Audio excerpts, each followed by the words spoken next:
गेरुआ रंग के साड़ी हमा गेरुआ रंग के साड़ी हमा मांगी बार बार हो आइल बाड़े सावन राजा जाइब दरबार हो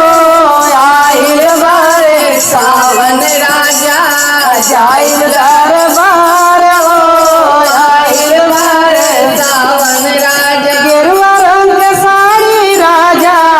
गेरुआ रंग के साड़ी राजा मांगी बार बार हो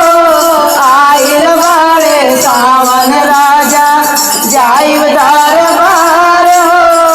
आइल बाड़े सावन राजा कलशा भराइब हम कांवर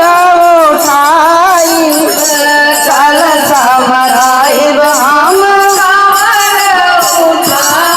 बाबा के सिरावा पे जलावा चढ़ाई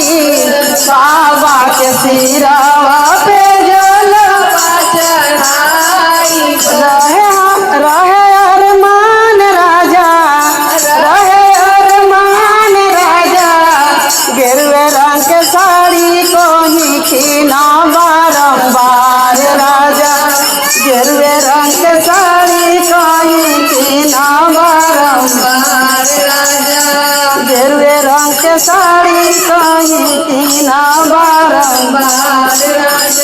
आइल बाटे सावन राजा आइल बाटे सावन राजा जाइब दरबार हो आइल बाटे सावन राजा सब सखी मिली के जाली देवा घरवा सब सखी मिली के जाली देवा केहू नाही पेने राजा रंग बिरंगवा केहू नाही पेने राजा सब सखी पेनेली सब सखी पेनेली गेरुआ रंग के साड़ी हो शेरुआ रंग के साड़ी भांगी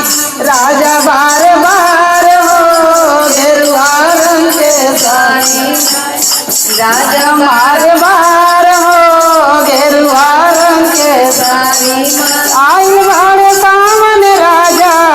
आइल बाड़े सावन राजा जाइब दरबार हो गेरुआ रंग के साड़ी राजा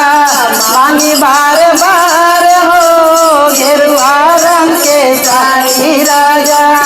मांगी बार बार हो गेरुए रंग के साड़ी राजा बोलो